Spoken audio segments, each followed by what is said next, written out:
वालेकुम स्टूडेंट्स। हाँ जी, आज हम स्ट्रक्चर्स की बात करते हैं। स्ट्रक्चर क्या चीज़ है, ठीक है, और इसको हम किस लिए यूज़ करते हैं, किस तरह से इसे क्रिएट किया जाता है ऑब्जेक्ट ओरिएंटेड प्रोग्रामिंग में, हम उसकी बात करने वाले हैं। अच्छा, बेसिकली हमने जब ऑब्जेक्ट ओरिएंटेड प्रोग्रामिंग के मेन पिलर्स देखे, ठीक है, उसके मेन कॉन्सेप्ट्स देखे, तो उसमें हमने स्ट्रक्चर्स की बात नहीं की। स्ट्रक्चर बेसिकली क्लास से पहले की चीज़, या कह लें क्लास एक ज़्यादा डिटेल्ड चीज़ है और स्ट्रक्चर उससे कम। स्ट्रक्चर जैसे नाम से पता चल रहा है, एक ऐसी चीज़ है जिसका काम है किसी चीज़ को स्ट्रक्चराइज करना, किसी चीज़ को साख्त देना, शेप देना, ठीक है। क्लास क्या है जी? क्लास हम कहते हैं कि कॉम्बिनेशन होता है data member and member functions का। क्लास टेम्पलेट होता है ऑब्जेक्ट्स को क्रिएट करने के लिए, क्लास मोल्ड होता है ऑब्जेक्ट को क्रिएट करने के लिए, क्लास जो है वो कलेक्शन ऑफ ऑब्जेक्ट्स होता है। तो अगर हम स्ट्रक्चर की बात करें तो स्ट्रक्चर्स भी ऑब्जेक्ट्स क्रिएट करने के लिए यूज़ होता है, ठीक है। यानी क्लास से पहले हम अगर बात करें तो स्ट्रक्चर की बात करेंगे, तो स्ट्रक्चर भी ऑब्जेक्ट्स क्रिएट करने के लिए ही यूज़ होता है। और स्ट्रक्चर की मदद से हम एक ही तरह के ऑब्जेक्ट्स क्रिएट कर सकते हैं। यानी हम एक दफ़ा स्ट्रक्चर को डिफ़ाइन कर देते हैं और फिर उस स्ट्रक्चर के, उस शेप के, उस मोल्ड के, ठीक है, उस सांचे के हम बहुत से ऑब्जेक्ट्स वैसे ही बिल्कुल जैसा वो स्ट्रक्चर होगा वैसे ही हम ऑब्जेक्ट्स बना सकते हैं। यानी एक साख्त, एक शेप, एक स्ट्रक्चर हम डिज़ाइन करते हैं और फिर उस स्ट्रक्चर जैसे हम मल्टीपल ऑब्जेक्ट्स क्रिएट कर सकते हैं अपने डिफरेंट प्रोग्राम्स में। तो आज हम यही देखेंगे कि ये स्ट्रक्चर हम बनाते कैसे हैं और इसको यूज़ कैसे करते हैं। बेसिकली अगर हम स्ट्रक्चर की बात करें तो स्ट्रक्चर सिंपली क्या है? कलेक्शन ऑफ सिंपल वेरिएबल्स, ठीक है। अगर मैं आपको कहूँ class is the combination of data members and member functions means variables and functions, so structure is one step back. Structure is only the collection of data members not member functions, ठीक है। यानी उसके अंदर variables होते हैं structure के अंदर, लेकिन फंक्शंस नहीं होते। क्लास और स्ट्रक्चर के अंदर एक ही डिफरेंस है, बिग डिफरेंस यही है, ये कि क्लास के अंदर वेरिएबल्स भी होते हैं और फंक्शंस भी होते हैं, यानी डाटा मेंबर्स और मेंबर फंक्शंस दोनों होते हैं, जबकि स्ट्रक्चर के अंदर सिर्फ और सिर्फ वेरिएबल्स यानी कि डाटा मेंबर्स होते हैं। The variable in a structure can be different, can be of different type. यानी हमारे पास मल्टीपल डिफरेंट टाइप के वेरिएबल्स हो सकते हैं जो हम क्रिएट करते हैं एक स्ट्रक्चर के अंदर। हम डिक्लेयर कर सकते हैं, हम उनको डिक्लेयर कर सकते हैं मल्टीपल स्ट्रक्चर्स को, मल्टीपल वेरिएबल्स को स्ट्रक्चर के अंदर, मल्टीपल वेरियस टाइप के वेरिएबल्स को, जैसे कि हम क्लास के अंदर कर सकते हैं। क्लास के अंदर भी हम यही करते हैं, मल्टीपल जो आपके पास बिल्ट इन डेटा टाइप्स हैं, यानी ऑलरेडी मौजूद टाइप है हमारे पास वेरिएबल्स की, उस टाइप के हम मल्टीपल वेरिएबल्स डिक्लेयर कर सकते हैं स्ट्रक्चर के अंदर भी, ठीक है, जैसे कि integer, float and so on, ठीक है। बहरहाल इसकी एग्जांपल हम देखते हैं कि सिंपल स्ट्रक्चर क्या है। सिंपल स्ट्रक्चर को हम स्टार्ट करते हैं, हम एक ऐसा सिंपल स्ट्रक्चर ले रहे हैं जिसके अंदर हम 3 वेरिएबल्स ले रहे हैं, ठीक है जी। देखें, पार्ट्स डॉट सीपीपी के नाम से हम बना रहे हैं, हमारी क्लास का नाम हम या स्ट्रक्चर का नाम, सॉरी, प्रोग्राम का नाम हम रखेंगे। इसके अंदर uses part inventory to demonstrate structures, ठीक है। यानी हम पार्ट्स को शो करने के लिए, पार्ट्स की इन्वेंटरी को शो करने के लिए एक स्ट्रक्चर यूज़ कर रहे हैं। उसी तरह hash include iostream, cin और सी आउट स्टेटमेंट्स के लिए using namespace std, repeatedly cin cout को लिखने से अवॉइड करने के लिए। देन अब आता है जी हमारे पास स्ट्रक्चर की मेन डिक्लेरेशन एंड डेफिनेशन। जिस तरह हम क्लास डिक्लेयर करते हुए कीवर्ड क्लास लिखते हैं और क्लास का नाम लिखते हैं, उसी तरह स्ट्रक्चर डिक्लेयर करते हुए हम कीवर्ड स्ट्रक्ट और फिर स्ट्रक्चर का नाम लिखते हैं। जैसे कि पार्ट, हमने पार्ट के नाम से बनाना था, हमने स्ट्रक्ट पार्ट लिखा। फिर हम क्या करते हैं, हमने जो भी वेरिएबल्स उसके अंदर हम चाहिए हम उन्हें डिक्लेयर करते हैं, जैसे कि मॉडल नंबर इंटीजर टाइप का, पार्ट नंबर लिया वो भी हमने इंटीजर टाइप का, और कॉस्ट हमने ली फ्लोट फ्लोट में, ठीक है। हमने 3 डेटा टाइप्स को या 2 डेटा टाइप्स के 3 वेरिएबल्स हमने डिक्लेयर किए और हमने एक स्ट्रक्चर बना लिया पार्ट का। अब इस स्ट्रक्चर का क्या काम है? इसका काम ये है कि ये किसी भी गाड़ी या किसी भी व्हीकल के पार्ट्स को जनरेट करने के लिए, ठीक है, यानी कंस्ट्रक्ट करने के लिए यूज़ होगा।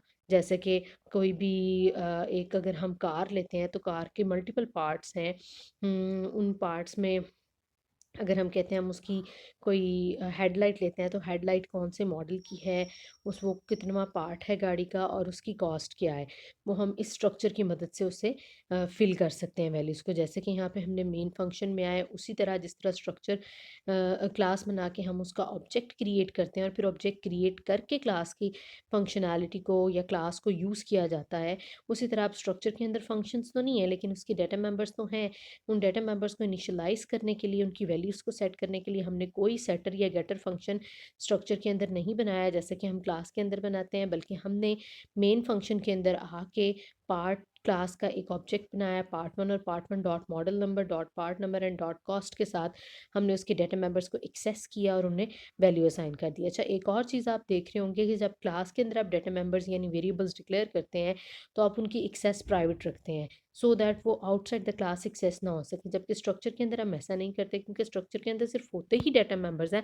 अगर हम उन्हें भी प्राइवेट कर देंगे तो अल्टीमेटली हम किस तरह से उसको क्लास को यूज़ करेंगे, अगर वो भी प्राइवेट होगा, एक क्लोज होगा, तो वो डाटा मेंबर्स बाहर एक्सेस ही नहीं हो सकेंगे। इसलिए हमने उनको प्राइवेट नहीं रखा। अब अगर हम प्राइवेट नहीं रखते, किसी भी चीज़ की एक्सेस प्राइवेट डिफाइन नहीं करते, तो वो बाय डिफ़ॉल्ट पब्लिक ही कहलाती है। जैसे कि हमने पार्ट क्लास का ऑब्जेक्ट बनाया पार्ट वन, और पार्ट वन के साथ हमने जिस स्ट्रक्चर का sorry part one structure part का पार्ट का जो है ना एक ऑब्जेक्ट था, तो हमने पार्ट वन के साथ स्ट्रक्चर पार्ट के मॉडल नंबर और पार्ट नंबर और कॉस्ट को एक्सेस किया और उसकी वैल्यूज़ को सेट किया।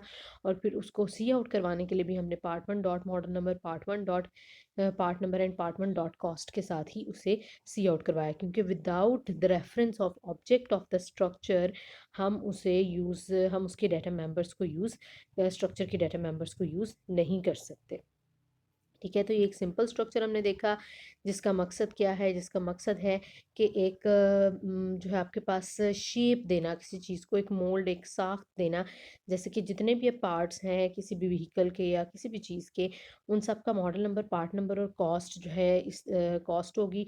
और जैसे ही हम पार्ट स्ट्रक्चर का एक ऑब्जेक्ट बनाएंगे तो उसके अंदर ये तीनों डाटा मेंबर्स मौजूद होंगे, जिन्हें हम डॉट के साथ object name dot variable name के साथ हम उसे एक्सेस करके उसके अंदर वैल्यूज़ को सेट और गेट करवा सकते हैं। ठीक है जी, प्रोग्राम की आउटपुट किस तरह से होगी, वही जो हमने वैल्यूज सेट करवाई हैं वही हमें शो हो जाएंगी।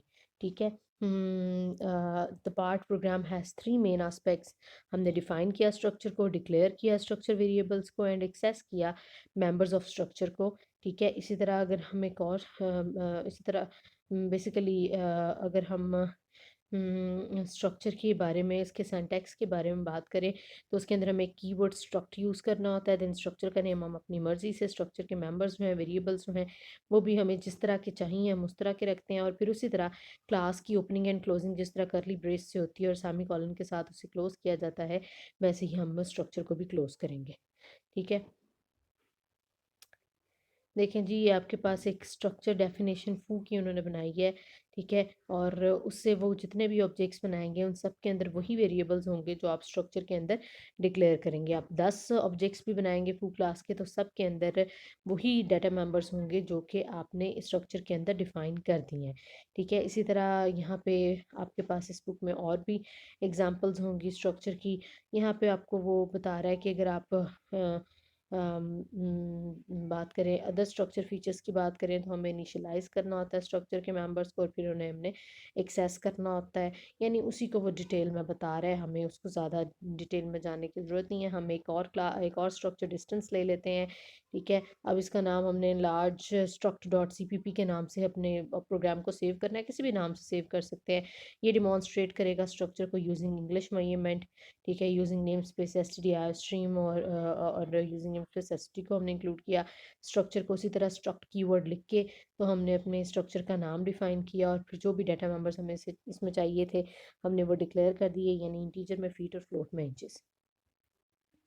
ठीक है, और यही आपके पास मेन फंक्शन के अंदर जाके हमने डिस्टेंस क्लास के दो ऑब्जेक्ट्स बनाए, डी वन और D3, और एक बनाया है D2। को जब हमने डिक्लेयर ऑब्जेक्ट क्रिएट किया साथ ही हमने जो है उसको 2 वैल्यूज़ असाइन की। ये बेसिकली आपके पास क्या है, ये एक तरीका है ऑब्जेक्ट को डिक्लेयर करने के साथ ही अगर हमने उसको इनिशियलाइज़ करना हो, उसके अंदर वैल्यूज़ उसके डाटा मेंबर्स के अंदर रखवानी हो, तो हम इस तरीके से भी लिखवा सकते हैं। इसके अलावा D1 और D3 खाली आएँगे, एम्प्टी आएँगे, उसके डाटा मेंबर्स को हमें सेट करना पड़ेगा। लाइक सीन के साथ हम D1 डॉट फीट, सीन के साथ D1 डॉट इंचेस कर सकते हैं। पहले हमने तरीका देखा था, हमने खुद से वैल्यूज़ असाइनमेंट ऑपरेटर के थ्रू असाइन की थी, ठीक है, यानी ऑब्जेक्ट के साथ part 1 dot model number access करके उसको वैल्यू असाइन की थी। दूसरा तरीका हम सीन भी करवा सकते हैं, ठीक है, इसी तरह सी आउट भी करवा सकते हैं। यहाँ पे उन्होंने कुछ एडिशन की हुई है डिस्टेंस की, उसे हम बाद में देखेंगे। बहरहाल एडिशन का जो फंक्शन है उन्होंने वो कहाँ पे रखा है, मेन के अंदर रखा है, ठीक है। जबकि हम जब क्लास बनाते हैं, स्ट्रक्चर नहीं क्लास बनाते हैं, तो वहाँ पर हम data member and member functions दोनों को क्लास के अंदर ही डिफाइन करते हैं और मेन फंक्शन के अंदर जाके हम उन्हें एक्सेस करते हैं। और क्लास के अंदर डाटा मेंबर्स हमेशा प्राइवेट रखे जाते हैं, हमेशा तो नहीं लेकिन मोस्टली प्राइवेट रखे जाते हैं, जबकि स्ट्रक्चर के अंदर डाटा मेंबर्स की कोई एक्सेस डिफाइन नहीं होती। मींस उसके जो डाटा मेंबर्स हैं स्ट्रक्चर के, वो पब्लिकली अवेलेबल होते हैं, हम उन्हें आउटसाइड द क्लास एक्सेस कर सकते हैं, जैसे कि हमने अपने प्रोग्राम के अंदर एक्सेस करके देखा, ठीक है जी। इसको और समझने के लिए आप इसके प्रोग्राम्स को देखें, जिन प्रोग्राम्स की समझ आती है उन्हें करें, जो आपके पास समझ नहीं आ रहे उन्हें हम बाद में देखेंगे। बहरहाल आपने इसको स्ट्रक्चर को ऐसे ही देखना है कि स्ट्रक्चर आपके पास क्लास से पहले की बात है और ये सिर्फ और सिर्फ वेरिएबल्स यानी डाटा मेंबर्स कंटेन करता है, मेंबर फंक्शन इसके अंदर नहीं होते और इसके डाटा मेंबर्स को हम पब्लिकली डिफाइन करते हैं।